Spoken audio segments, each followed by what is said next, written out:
Bien, entonces, ¿qué es lo que tenemos que hacer? Aquí ya vamos a aplicar las fórmulas que estuvimos viendo en clase a casos concretos no cuantitativos.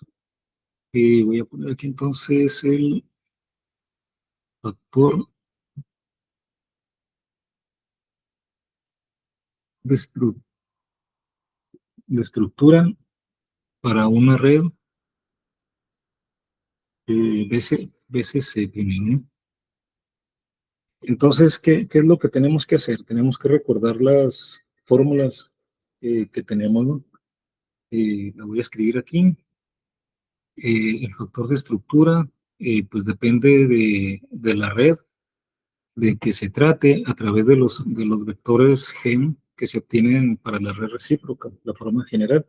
Ya teníamos, de todas formas, una fórmula que era esto, ¿no? La suma de los factores de forma atómica y luego por el número E a la menos I, 2pi, y luego aquí teníamos el producto de los enteros por los que se multiplican los vectores que generan la red recíproca, ¿no? B1, B2, B3, multiplicado por las coordenadas XJ, YJ, ZJ, que es la de los átomos de la base, ¿no? Dentro de la celda. Les voy a poner aquí la fórmula. Sería B1 XJ más B2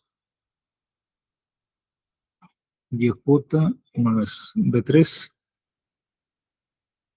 ZJ, ¿no? Y la J pues sería un término de la sumatoria para cada átomo. Les decía que este cálculo que vamos a hacer es válido para cuando tenemos átomos del mismo tipo, ¿no? Entonces, por eso los resultados que vamos a obtener a veces, si los observamos, si los comparamos más bien con lo que se observa ya en la práctica, con algún sólido que tenga este tipo de red, pero que tenga diferentes tipos de átomos, entonces se puede encontrar que no se ven todos los planos que de acuerdo con este cálculo se deberían de ver, ¿no? Porque aquí se está considerando que todos los átomos eh, son iguales. Se puede hacer el cálculo más realista, cambiando, ¿no? Para cada compuesto particular, poner un factor de forma atómica diferente. Estos FJ son proporcionales al número de electrones que tengan más externos los átomos, porque son al final de cuentas los que absorben y reemiten los rayos X cuando inciden sobre los átomos. Entonces, vamos a... Bueno, entonces este F, en una de las primeras aproximaciones que se puede hacer para estimar cómo van estos valores de FJ, se considera que los átomos son esféricos y entonces que la carga está alrededor de los puntos de las posiciones, dispersa toda la carga de todos los electrones, en ese caso de forma simétrica, y entonces para muchos fines se puede considerar que están los Z electrones que componen el átomo localizado en ese punto que consideramos como que ahí estuvieran cada átomo de la base, ¿no? Entonces, al final de cuentas, en esa aproximación, estos FJ son proporcionales al número atómico, ¿no? Al Z de cada átomo. Entonces, entre mayor sea Z, entonces estos F de cada átomo serían mayores también, ¿no? Bien, entonces vamos a hacer aquí para la BCC, considerando como si tuviéramos un solo tipo de átomos. Entonces, vamos a considerar aquí la celda unitaria, no la celda primitiva, sino la celda unitaria, ¿no? Como las que están aquí, un cubo convencional con un parámetro de red que sería el parámetro de red, pues cada lado, ¿no? Del cubo. Entonces, ahí que tenemos que tomar en cuenta. recuerden que tenemos que ver para el caso de la BCC cuántos átomos tenemos por cada celda. O más bien, para desarrollar esta red BCC, voy a dibujar aquí, es la centrada en el cuerpo, ¿no? Entonces, no me sirve esta que está arriba, porque tiene ahí más también en la cara. Entonces voy a dibujarlo aquí.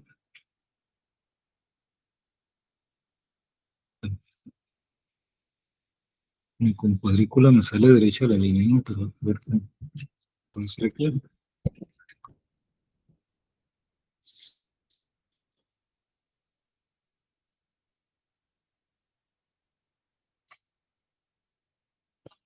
A ver si puedo hacer un cubo.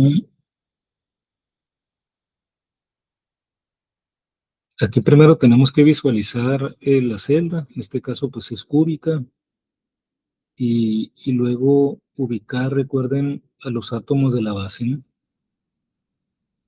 Es aproximadamente cúbica. Aquí. Bueno, aquí entonces visualizaríamos, voy a dibujar primero cómo imaginamos la BCC, ¿no? Tendríamos aquí una celda, tenemos un punto de red. Si tenemos asociado un átomo en cada punto de red, tendríamos entonces un átomo en cada una de estas esquinas y luego aquí una en el centro. Más o menos se vería por acá, ¿no? Ese átomo en el centro. Eh, para el caso de bueno, esto sería replicar para formar toda la red tridimensional, pues iríamos replicando en todas las direcciones esta celda, ¿no? En realidad aquí hay dos átomos, para el caso de la BCC, hay dos átomos por celda primitiva, ¿no? Entonces, recuerden que para generar esta red necesitamos pues los vectores que definen la red y luego los átomos de la base que generarían los puntos más bien, ¿no? O sea, serían dos átomos por celda primitiva que podemos escoger convenientemente. Voy a pintarlos aquí de otro color. Por ejemplo, este de la esquina, no se nota rojo, ¿no? No cambió de color. A ver, eh, voy a poner en rojo los átomos que podemos considerar como base. Por ejemplo, este y el segundo. Y este, ¿no? Si escogemos estos dos átomos como la base, entonces recuerden que eh, para cada punto, más bien para cada esquina, tendríamos un par de átomos, ¿no? Sería el de la esquina correspondiente y uno que quedaría aquí en el centro de la celda que está aquí, en la que este átomo sería como en el 000, ¿no? Eh, y así generaríamos ¿qué? Todos los puntos, o generaríamos toda la estructura cristalina BCC, ¿no? Entonces, referido a esta celda cúbica, generaríamos toda la estructura cristalina de átomos, de un solo tipo de átomos que formen una estructura cristalina BCC de esta forma, ¿no? En cada esquina un átomo y en el centro de la celda correspondiente el otro. Y ya generaríamos todo, ¿no? En el espacio repitiendo este patrón. Entonces, en esta sumatoria que tenemos aquí, voy a quitar este timbre que está sonando. Me quito el audio, supone que le bajé todo el volumen. A ver si es así.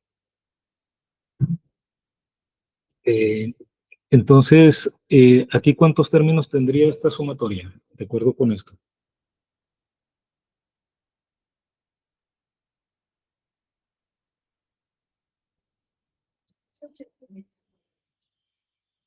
¿Cuántos términos tendríamos en esta sumatoria?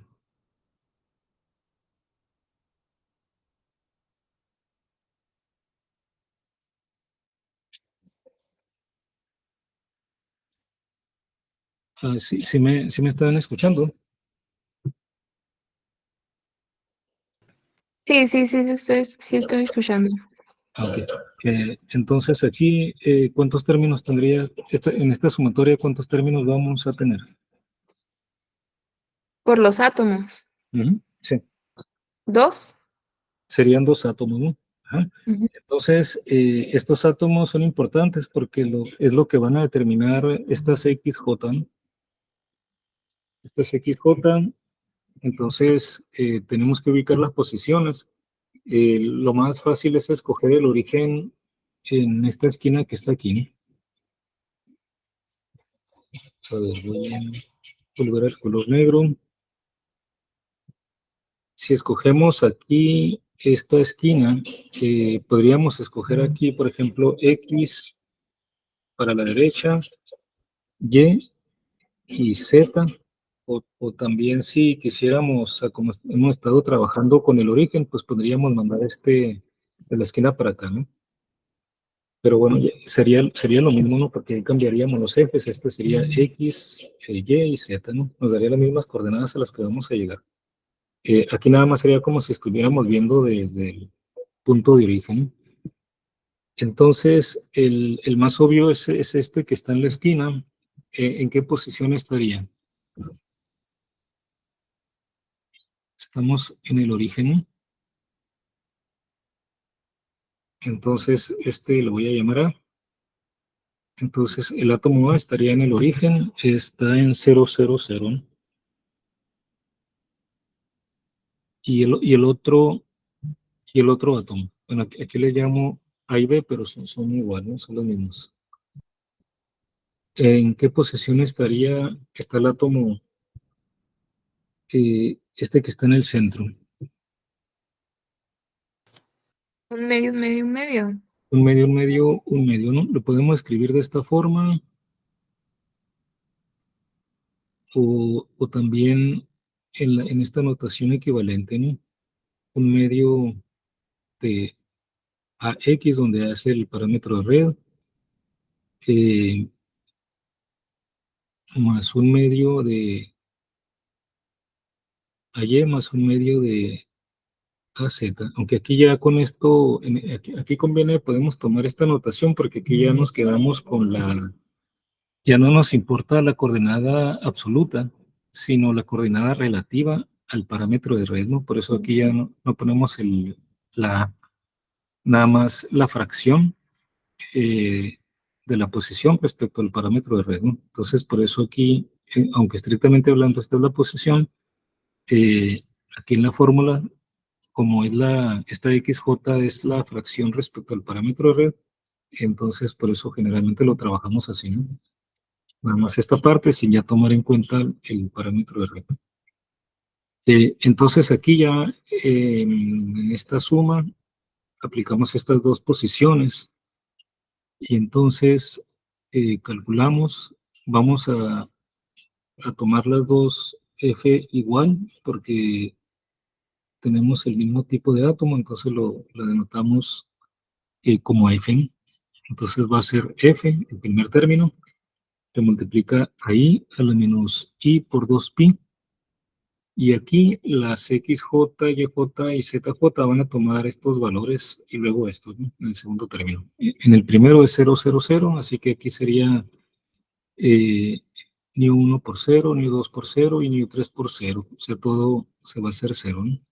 Entonces se va a hacer 1. O sea, a la 0 va a ser 1 y luego el segundo término de la suma va a ser otra vez F porque son iguales, el F2 y a la menos I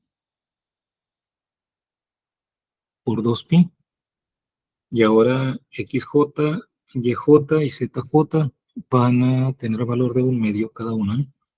Entonces sería aquí un medio de I1 más un medio de I2 más un medio de I3. Ese un medio lo podemos tomar como un factor común, entonces lo podemos poner aquí y tendríamos la suma, ¿no? De Ni1, Ni2 y Ni3. Vamos a eliminar este 2 del pi. Aquí va a quedar 1 y tenemos como factor común la F en forma atómica. Entonces la F que multiplica a 1 por el E a la 0 que va a quedar ahí, más E a la menos pi, el 2 pi sobre 2 queda nada más pi, y luego la suma de μ1 más μ2 más μ3.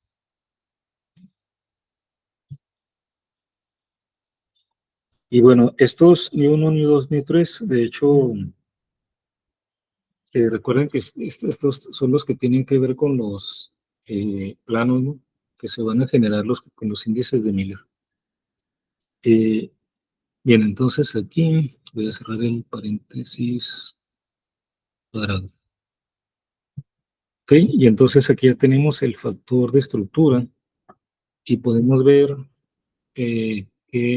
para qué valores, para qué combinaciones de ni1, ni2 y ni3 se va, de acuerdo a la geometría, se va a observar la difracción y para cuáles no, ¿no? Para qué combinaciones. Aquí, eh, ¿qué ocupamos? Recuerden que ni1, ni2 y ni3, independientemente de qué valores tomen, son enteros. Son enteros, entonces la suma de los tres va a ser necesariamente un número entero. Por lo tanto, el argumento del exponente, aquí me faltó un número ahí, la unidad imaginaria. El argumento va a ser un múltiplo entero de pi. Va a ser un múltiplo entero de pi, ¿no? Porque está pi multiplicado por una suma de enteros, entonces es un número de enteros de veces pi. Y siempre que tenemos un múltiplo de pi, tenemos dos opciones, ¿no? O sea, esto va a ser entonces algo que va como L menos I, voy a poner aquí un múltiplo entero de pi. No, sería pi aquí medio. No sé, ¿no? Un múltiplo entero de pi. Y recordamos que esto es coseno de n pi. Como tiene aquí signo menos, sería menos I por el seno de n por pi. Bueno, aquí lo que interesa es que el seno de múltiplos de pi siempre va a ser cero, ¿no? Y eso está bien porque así nos deshacemos de la parte imaginaria, ¿no? Y el coseno de n pi, ¿qué valores va a tener? Si multiplicamos, bueno, el coseno de un múltiplo entero de pi, ¿qué valores va teniendo?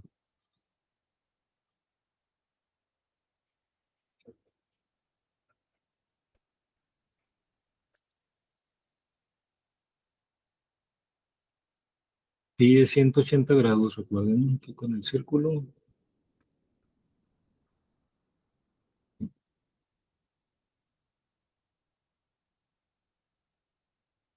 sea, aquí sería 0. Estos son el ángulo recto, 90. Pi sobre 2, ¿no? Luego para acá.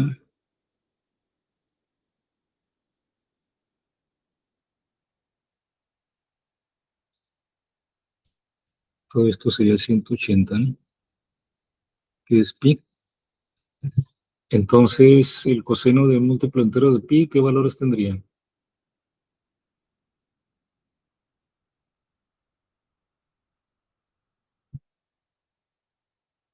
A ver, hoy es 17, 3, 15, 16, 17. Adán, ¿qué valores tendría un múltiplo entero de pi? 1. 1. 1 menos 1. 1. 1 Bueno, a ese 180 menos 1. menos 1, ¿no? O 1. Depende de la n. por ejemplo, el seno de pi, perdón, el coseno de pi, ¿cuánto vale? En ese caso, es esto, ¿no? ¿Cuánto vale? En este caso sí es -1. Pero luego el coseno de 2pi, ¿cuánto vale? También es un múltiplo de pi. Sería una revolución completa, ¿no? Estaríamos aquí otra vez. Es 1, o sea, se va alternando -1 a 1. Entonces, este exponencial que está aquí, lo podemos escribir de esta forma, y entonces va a tomar valores de +1 y -1. Pero vean, cuando tome valores de +1, o sea, cuando sea múltiplo de 2pi, por ejemplo aquí en pi es -1, en 2pi es 1, pero luego si me voy otra vez para acá y 3pi, por ejemplo en coseno de 3pi, otra vez me voy a ir a -1, pero luego cuando me voy otra vez 2 vueltas completas, 2pi, 4pi, entonces otra vez voy a tener 1. Entonces vean, cuando tengan un múltiplo de pi donde este entero sea impar, entonces esto se va a hacer -1, lo que tenemos aquí, ¿no? Y cuando tengamos un múltiplo par, 2, 4, 6, se va a hacer 1. Entonces vamos a ver aquí los dos casos. Voy a subir. Ejemplo, si n, ahora n, ¿de qué es n? N es la suma, ¿no?, de estos tres. Si n es impar, es cuando tenemos estos casos, de que esta segunda parte se hace -1. Y entonces, en este caso, aquí tendríamos f por 1 menos 1. Se anularía, ¿no? Y ahí no tendríamos, no observaríamos difracción. Y en cambio, si tenemos múltiplo par, o sea, 2 por cualquier múltiplo par lo podemos escribir como 2 por n, ¿no? Y aquí sí podemos poner n igual a 1 o 2, porque al multiplicar por 2 se vuelve par. O sea, si, o podemos simplemente poner aquí que esa suma sea par. Está el borrador. O sea, si este es impar, entonces, si esta suma es impar, se hace 0, ¿no? Pero si esta suma es par, entonces tenemos este caso, ¿no? Sería pi multiplicado por un número par, que serían estos casos, ¿no? 2pi, 4pi, 6pi, etcétera, ¿no? Y en ese caso, este exponencial se hace 1 porque el coseno de n por pi, si n es par, es 1. Entonces, en ese caso, tendríamos aquí f multiplicando a 1 más 1, sería de esta forma, ¿no? Y entonces aquí ya es distinto de 0 y es el valor máximo que podría tener el factor de estructura y por lo tanto la intensidad de la difracción. Entonces, ¿qué concluimos? Que necesitamos que, para poder observar, tendríamos que la suma de estos μ1, μ2 más μ3 sea par. Y cuando sea impar, no vamos a ver nada. Por ejemplo, si nos vamos a los planos, digamos, el más pequeño suma de números que podríamos tener sería 1, 0, 0, ¿no? En este caso, ¿lo observaríamos o no lo observaríamos?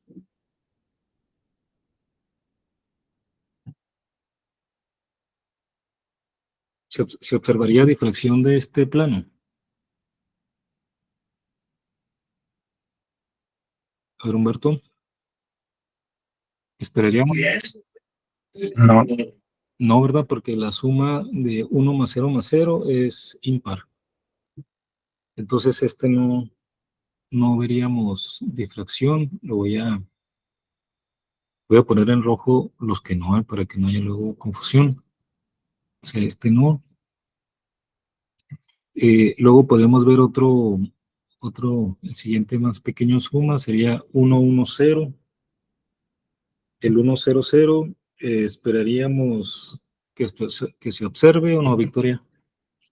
Sí, Ese sí, ¿verdad? Porque 1 más 1 me da un número par, ese lo dejamos así. Y luego Adán, el 1, 1, 1. No, porque es impar. Este tampoco, ¿no? Y entonces así podríamos seguir, pero si la suma no da par, no lo esperamos observar, ¿no? Si da par, sí. Bueno, me deja tomar aquí otra vez el color negro, ahí está. Por ejemplo, esperaríamos observar el 200, 110 que está aquí, 200, 110, aquí está, ¿no? 011, 222, todo se suma cuando la suma sea par. Entonces, vean, aquí este es para BCC, ¿no? Es para BCC y estamos suponiendo que es eh, un solo tipo de átomos, o sea, que el átomo que está aquí en la esquina es igual que este otro, ¿no? Ahora, aquí la razón por la que, por ejemplo, cuando no, aquí es algo matemático, ¿no? Por la misma simetría eh, que va implícita aquí en esta matemática, pues me está diciendo qué planos van a observarse potencialmente, ¿no? Y cuáles no. Y la razón física de por qué se observan o no es precisamente que por esos arreglos, por esa simetría que tenemos, eh, hay algunos planos que no es que los rayos X no se den cuenta que están esos planos, sino que pues llegan digamos, a interferir destructivamente eh, de acuerdo a las distancias interplanares. Por ejemplo, aquí estos átomos del centro forman un plano que si lo vemos aquí, por ejemplo, verticalmente, quedan a la mitad de los planos que formarían esta capa y esta otra, ¿no? Y en visto así de otros planos, por ejemplo, así diagonales, también quedaría justo a la mitad. Eso puede llevar a que si dos planos consecutivos, por ejemplo, aquí de puntos negros, de átomos negros, que son iguales, ¿no? Planos así consecutivos que interfieran constructivamente, es que tienen una diferencia de fase de 2pi. Resulta que la contribución de estos planos de los átomos que están en el centro están justo a la mitad entre esos planos consecutivos que interfieren constructivamente. Entonces, resulta que estos no se van a ver porque interfieren negativamente, perdón, destructivamente, ¿no? Con esos, están justamente a la mitad. Entonces, estos no interfieren constructivamente, sino lo contrario. Tendrían una diferencia de fase de pi respecto a los planos que están a los lados por los otros átomos que están aquí en las esquinas, ¿no? Entonces, se dan esos casos dependiendo de cada, digamos, de cada tipo de red, pues van a ocurrir eso para diferentes planos y por eso es que observamos para unos tipos de red unos planos y para otros tipos de red otros, ¿no? Bueno, no sé si aquí queda claro el cálculo, sí, ¿verdad? No hay mucho. sí, quedó bien. No. Otra forma de ver lo que estoy diciéndoles es si hacen cortes transversales, por ejemplo, aquí a la mitad, si este cubo lo cortaran a la mitad, ¿no? Entonces verían estos que quedan arriba y abajo, sería un plano y estos forman un plano aquí, justo a la mitad, ¿no? Que quedan a la mitad del camino también en cuestión de fase, ¿no? Bien, entonces, este es el BCC, ¿no? Vamos al factor de estructura de la FCC.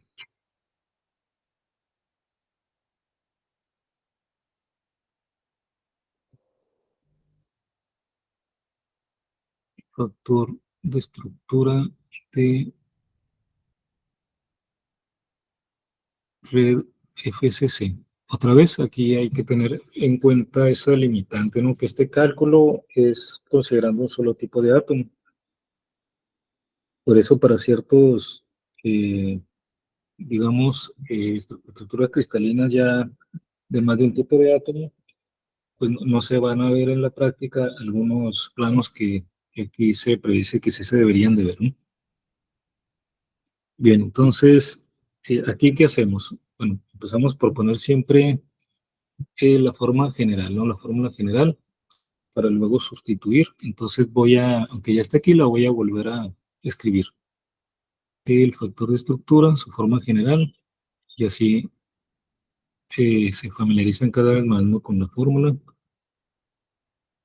FJ por E a la menos I por 2pi, y luego μ1 x1, bueno, xj, ¿no? Porque ya está aquí la sumatoria.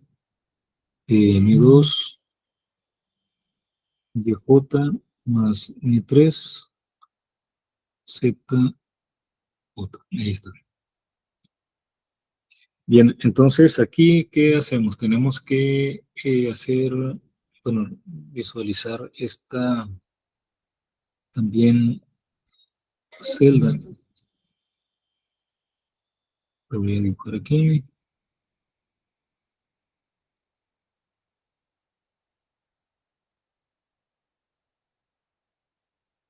Bueno, así.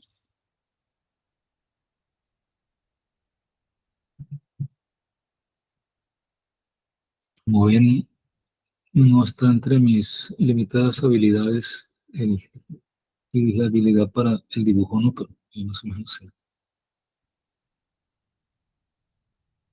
Aquí está. Bueno, aquí tenemos un cubo. En el caso de la FCC, tendría, sí, es FCC, ¿verdad? Entonces, aquí tendríamos un átomo.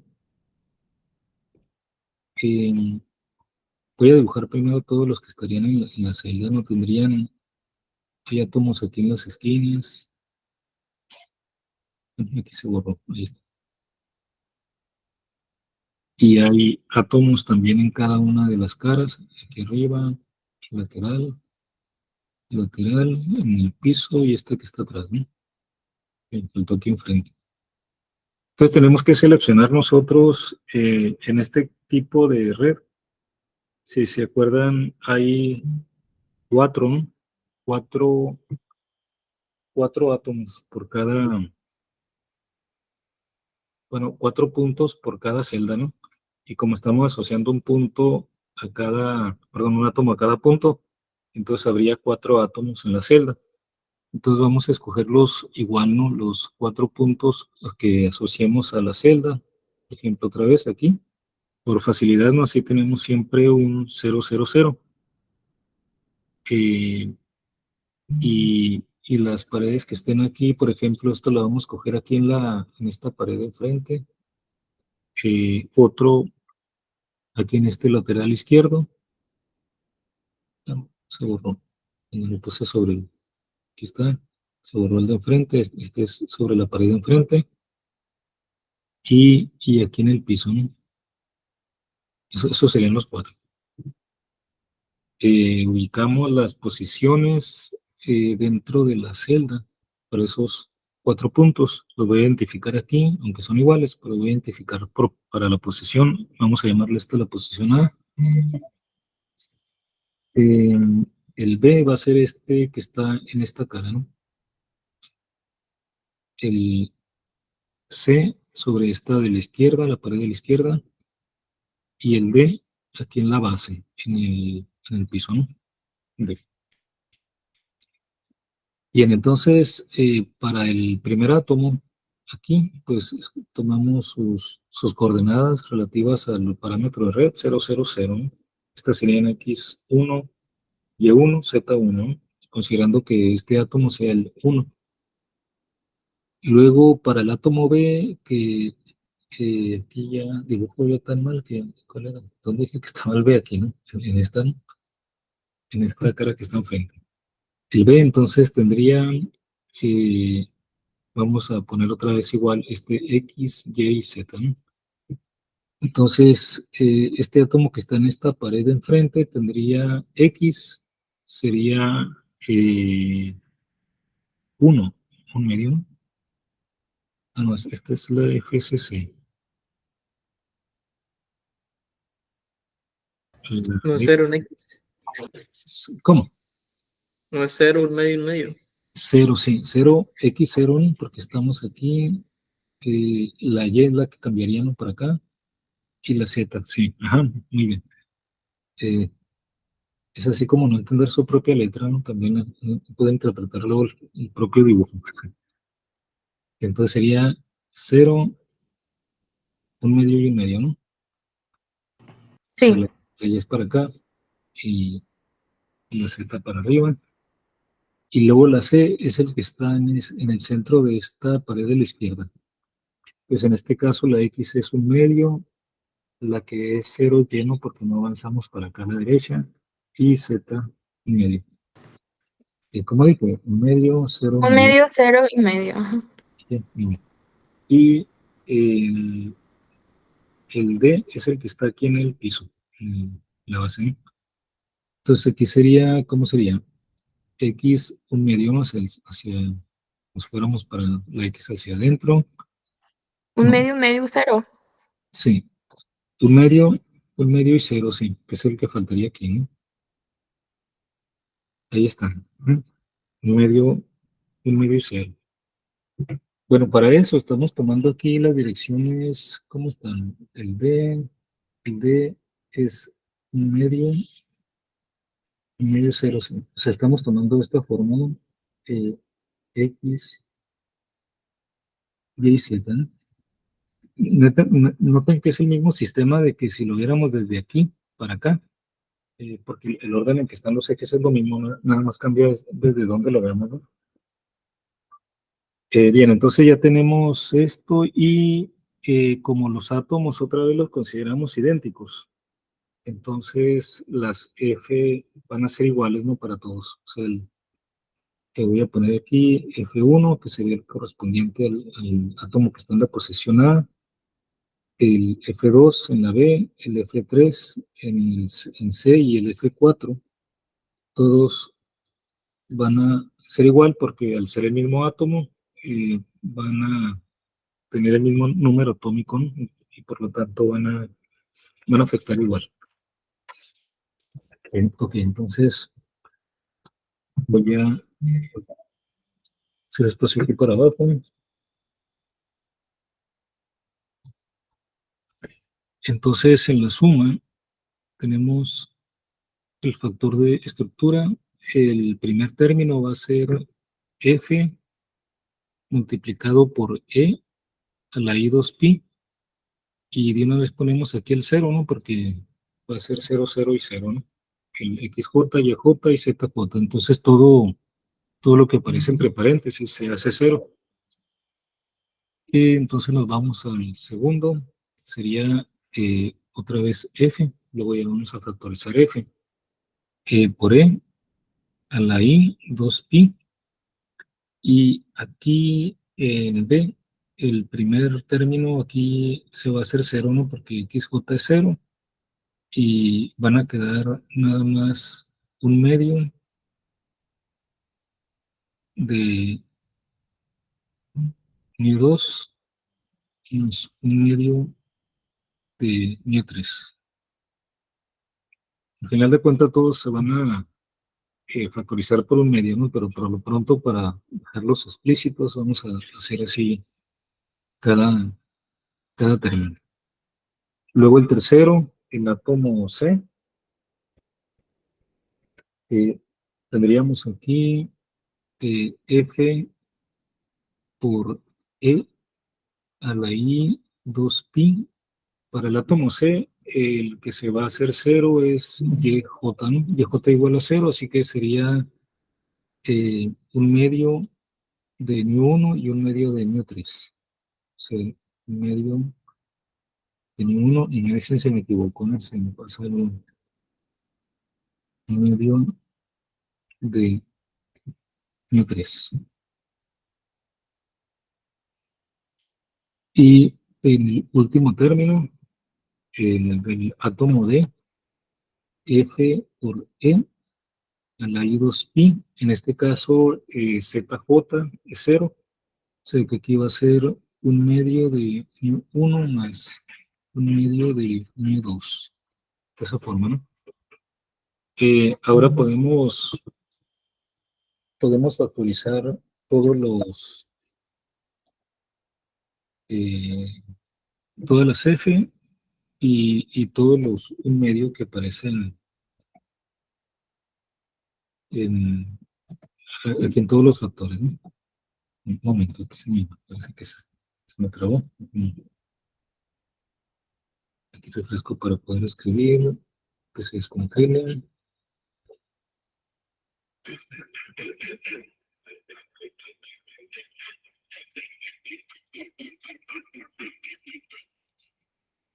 Ahí está, que se me ha congelado aquí. No sé. Bien, entonces aquí les decía, F es factor común. Este término se hace 1, y a la 0 es 1, voy a poner paréntesis cuadrado, 1, más, aquí al final lo ponemos, ya está factorizado. Y este 2 del 2pi se va a eliminar con este 2 del 1 medio, ¿no? Que aparece en los dos términos que se suman. Así que aquí va a ser e a la, y aquí se me olvidó y no me dijeron en todos los casos, el menos del 2pi, ¿no? Bien, entonces aquí sería e a la menos i por pi, porque ya el 2 se elimina, que multiplica a nu2 más nu3.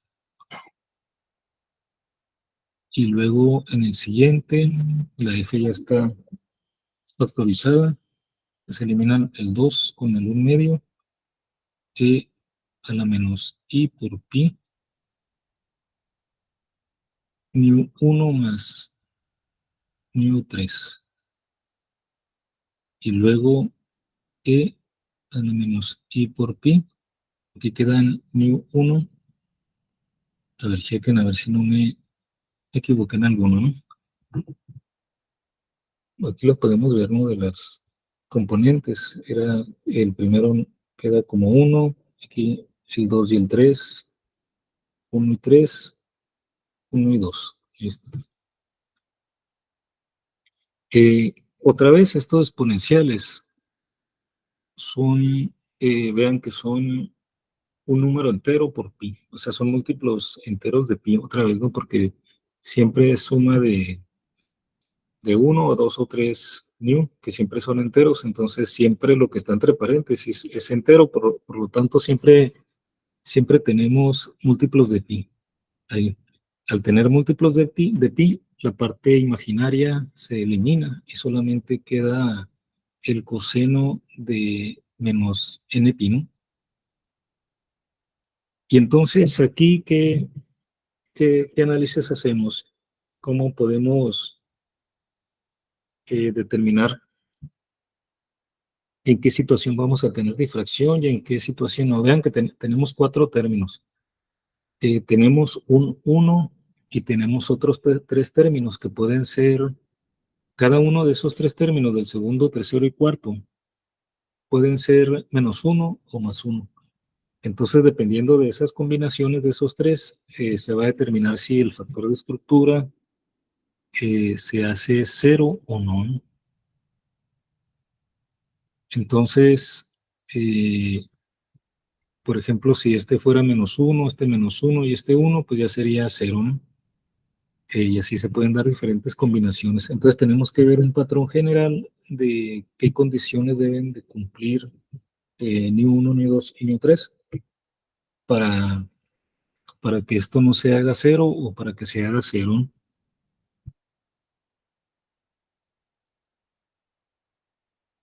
Por ejemplo, bueno, lo podemos poner otra vez como antes. bueno, así, ¿no? E a la I por pi, por un número, por cierto número, esta n, pues va a ser la suma de estos que están aquí, ¿no?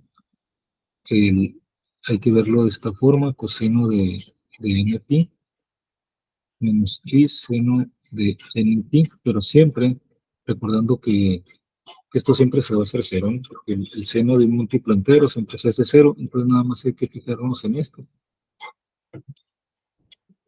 Y también de cuándo se va a hacer cero y cuándo se va a hacer, perdón, cuándo se va a hacer menos uno y cuándo se va a hacer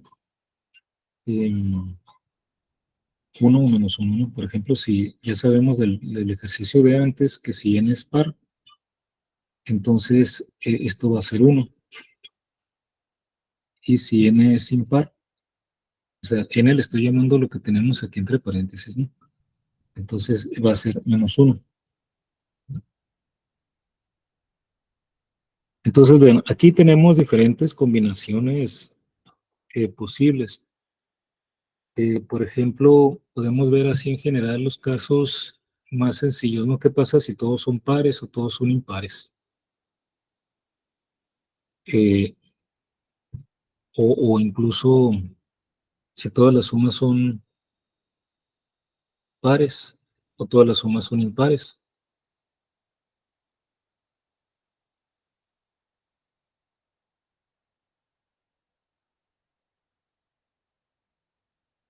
A ver, por ejemplo, ¿qué pasa si todos son pares?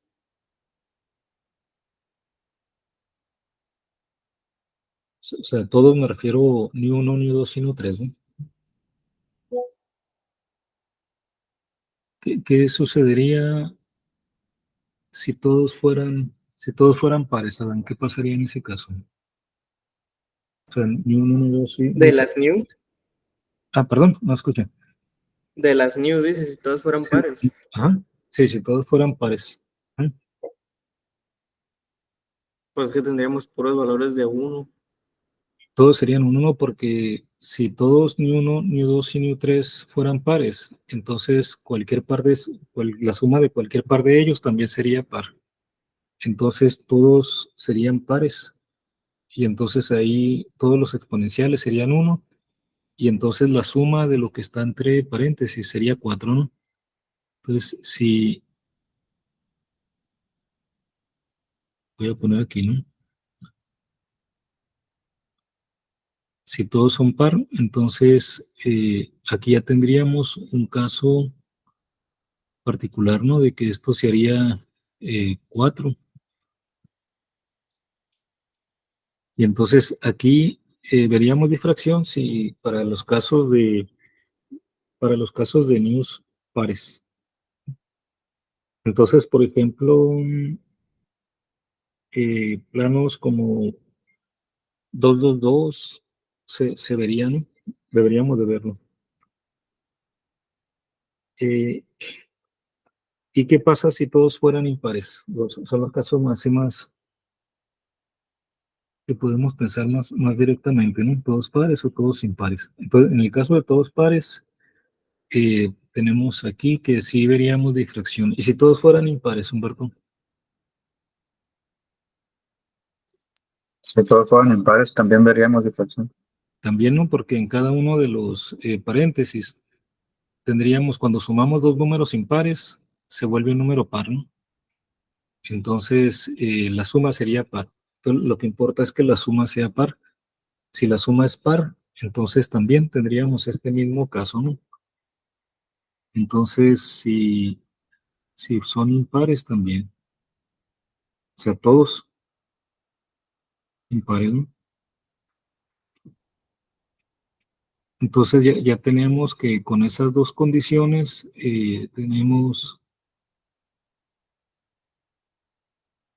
esperaríamos difracción. Bien, entonces ya tenemos esos dos casos. O sea, si todos los índices son enteros pares o impares, entonces tendríamos, ¿no? ¿Y qué pasa? ¿Qué otro sería el otro caso más siguiente que habría que analizar. Si solamente tenemos un impar, o sea, las otras combinaciones posibles que pueden darse nada más sería que un impar y dos pares, ¿no? O un par y dos impares. En ese caso, ¿qué sucedería si, por ejemplo, tuviéramos un par, solamente un par, y los otros dos fueran impares? No, no habría difracción, ¿no? Ahí no habría difracción. Ahí, por ejemplo, si tuviéramos, y ahí ocurre con cualquiera, ¿no? Que cualquiera de los tres que fuera par y los otros dos impares, por la forma en que están combinados. Por ejemplo, si el par fuera el uno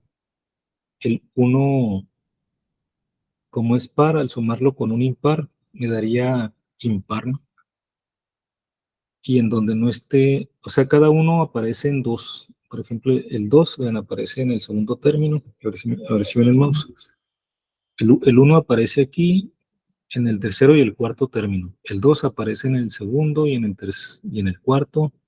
Y el 3 aparece en segundo y tercero. O sea, cada uno de los índices aparece en, en dos de los términos, ¿no? Entonces, en donde aparezca el par, sería la suma de, de un par más un impar. Me daría impar, ¿no? Me daría impar y eso serían menos uno. En donde no aparezca ese par, aparecen dos impares que me daría una suma par, me daría uno. Entonces serían 2 menos uno y un más uno sumado con este uno se anularían. Serían 2 menos uno y 2 más uno. Y por la misma forma que están distribuidos, pasaría lo mismo si tuviéramos un impar y dos pares, ¿no?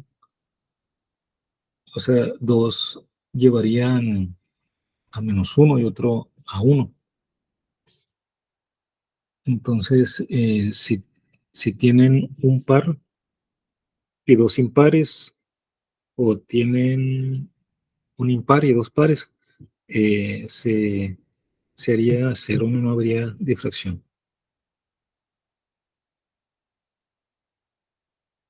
Sí, más o menos.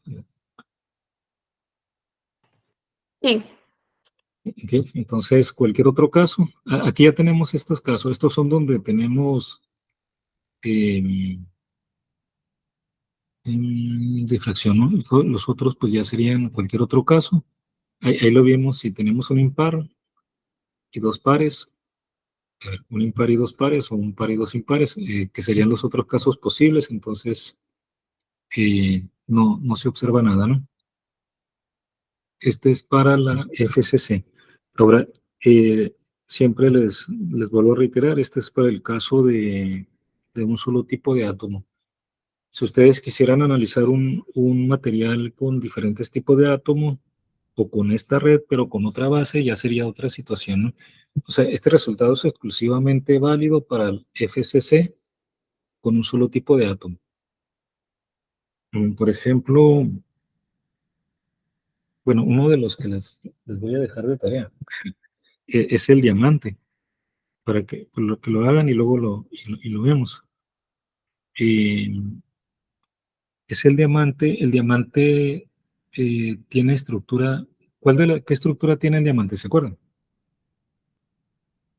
De hecho, esa misma estructura tiene uno de los materiales que alguno de ustedes está sintetizando.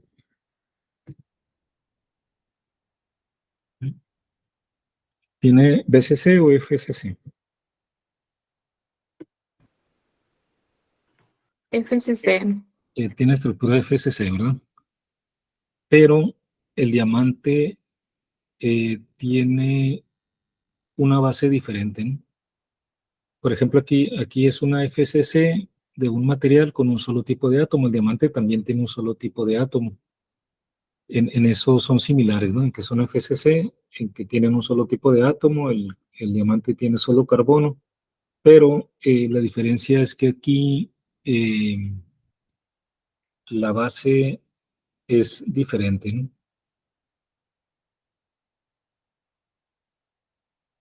Por ejemplo, para el diamante pues son mucho más aquí complicado cómo acomodar los átomos dentro de la, ¿cómo se llama? De la celda, ¿no? Pero lo pueden imaginar como una celda, como una red FCC, en donde tienen dos puntos de red. A ver, tendría uno aquí y otro recorrido en un cuarto, un cuarto, un cuarto. O tienen la base diferente. No tengo aquí el dibujo del diamante, pero bueno, la pueden revisar, ¿no? De hecho, viene en el primer capítulo del Quitel, para que tomen de referencia y visualicen la posición de los átomos. Y ahí también van a ver que lo ponen como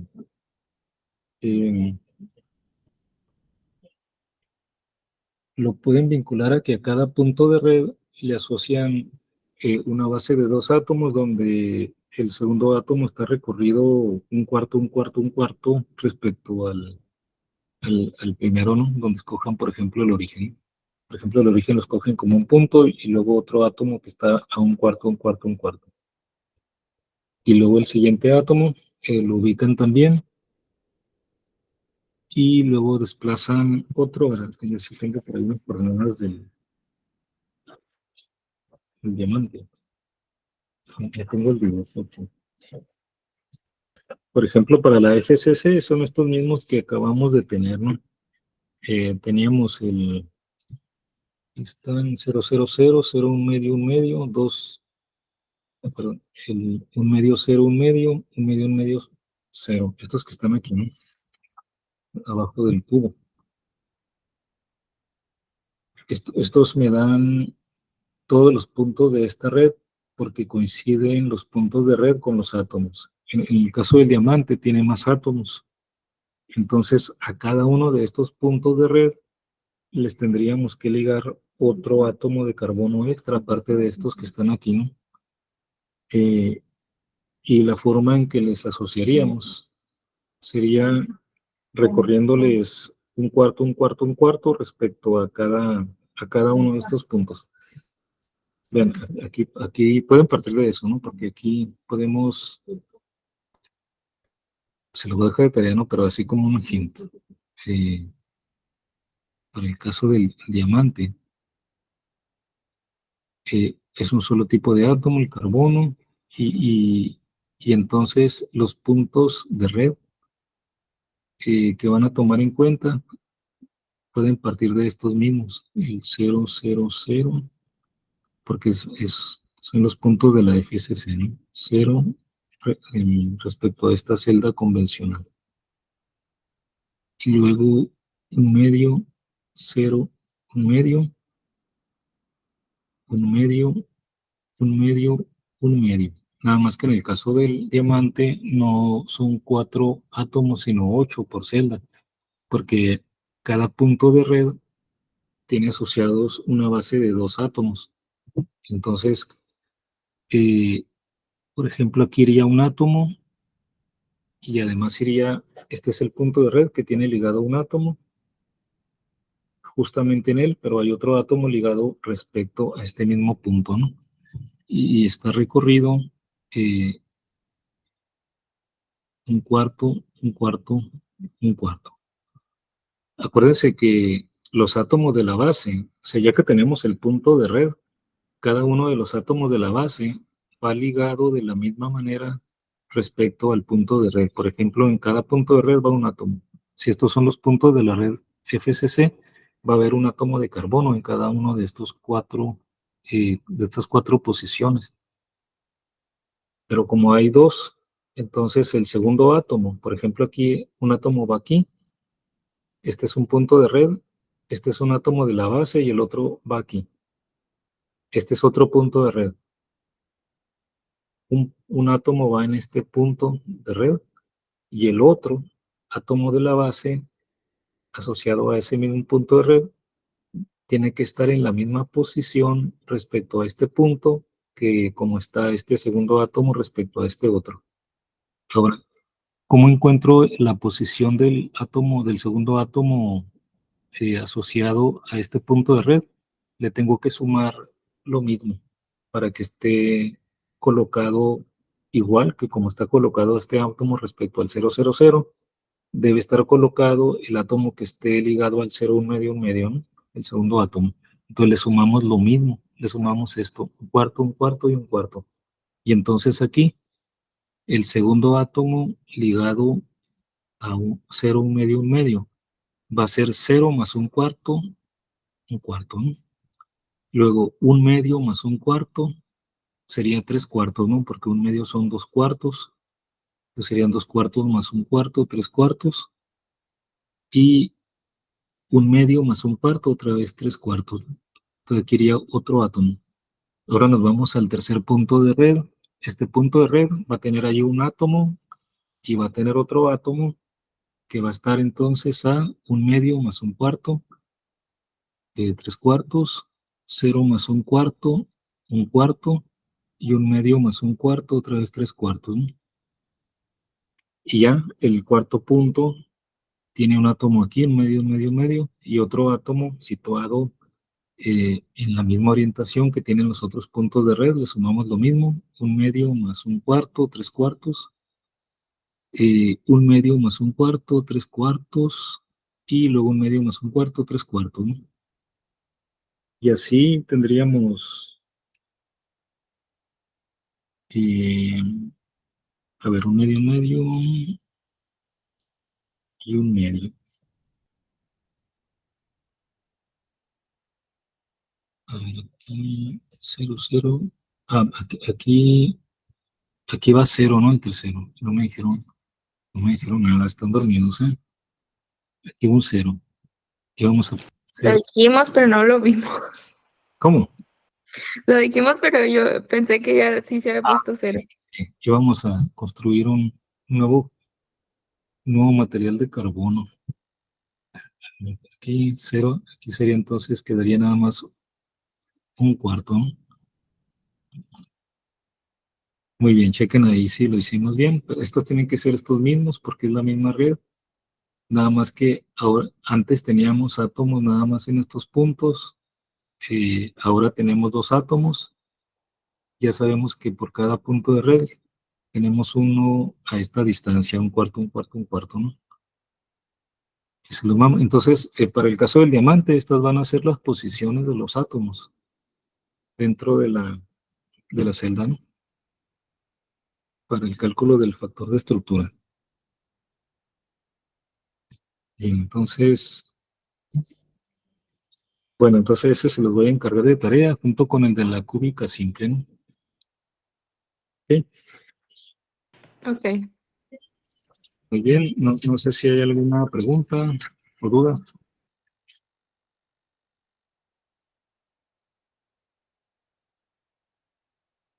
Ok, sí. Bueno, si no, entonces pues lo dejamos hasta aquí y seguimos el martes. Saludos a todos. Saludos. Hasta la próxima.